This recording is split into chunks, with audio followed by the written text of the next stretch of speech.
1 Samuel, chapitre 12. Samuel dit à tout Israël, Voici, j'ai écouté votre voix dans tout ce que vous m'avez dit, et j'ai établi un roi sur vous. Et maintenant, voici le roi qui marchera devant vous. Pour moi, je suis vieux, j'ai blanchi, et mes fils sont avec vous. J'ai marché à votre tête, depuis ma jeunesse jusqu'à ce jour. Me voici. Rendez témoignage contre moi en présence de l'Éternel et en présence de son oint. De qui ai-je pris le bœuf et de qui ai-je pris l'âne? Qui ai-je opprimé et qui ai-je traité durement? De qui ai-je reçu un présent pour fermer les yeux sur lui? Je vous le rendrai. Ils répondirent, Tu ne nous as point opprimés, et tu ne nous as point traités durement, et tu n'as rien reçu de la main de personne.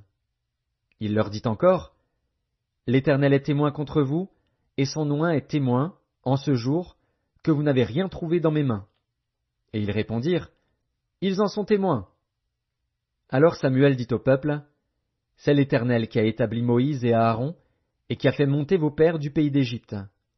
Maintenant, présentez-vous, et je vous jugerai devant l'Éternel sur tous les bienfaits que l'Éternel vous a accordés, à vous et à vos pères. Après que Jacob fut venu en Égypte, vos pères crièrent à l'Éternel, et l'Éternel envoya Moïse et Aaron, qui firent sortir vos pères d'Égypte et les firent habiter dans ce lieu.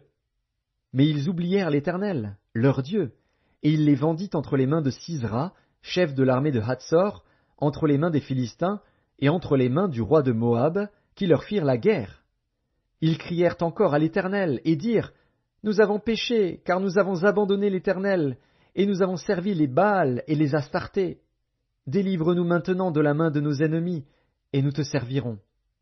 Et l'Éternel envoya Jérubbaal, Bédan, Jephthé et Samuel, et il vous délivra de la main de vos ennemis qui vous entouraient, et vous demeurâtes en sécurité. Puis, voyant que Nachash, roi des fils d'Ammon, marchait contre vous, vous m'avez dit, Non, mais un roi régnera sur nous. Et cependant l'Éternel, votre Dieu, était votre roi. Voici donc le roi que vous avez choisi, que vous avez demandé. Voici, l'Éternel a mis sur vous un roi. Si vous craignez l'Éternel, si vous le servez, si vous obéissez à sa voix, et si vous n'êtes point rebelles à la parole de l'Éternel, vous vous attacherez à l'Éternel, votre Dieu, vous et le roi qui règne sur vous. Mais si vous n'obéissez pas à la voix de l'Éternel, et si vous êtes rebelles à la parole de l'Éternel, la main de l'Éternel sera contre vous, comme elle a été contre vos pères. Attendez encore ici, et voyez le prodige que l'Éternel va opérer sous vos yeux. Ne sommes-nous pas à la moisson des blés? J'invoquerai l'Éternel, et il enverra du tonnerre et de la pluie. Sachez alors et voyez combien vous avez eu tort aux yeux de l'Éternel de demander pour vous un roi. Samuel invoqua l'Éternel, et l'Éternel envoya ce même jour du tonnerre et de la pluie. Tout le peuple eut une grande crainte de l'Éternel et de Samuel. Et tout le peuple dit à Samuel, Prie l'Éternel, ton Dieu, pour tes serviteurs, afin que nous ne mourions pas, car nous avons ajouté à tous nos péchés le tort de demander pour nous un roi. Samuel dit au peuple, N'ayez point de crainte, vous avez fait tout ce mal, mais ne vous détournez pas de l'Éternel, et servez l'Éternel de tout votre cœur. Ne vous en détournez pas, sinon vous iriez après des choses de néant, qui n'apportent ni profit ni délivrance, parce que ce sont des choses de néant. L'Éternel n'abandonnera point son peuple, à cause de son grand nom, car l'Éternel a résolu de faire de vous son peuple.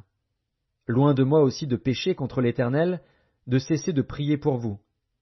Je vous enseignerai le bon et le droit chemin. Craignez seulement l'Éternel, et servez-le fidèlement de tout votre cœur, car voyez quelle puissance il déploie parmi vous. Mais si vous faites le mal, vous périrez, vous et votre roi.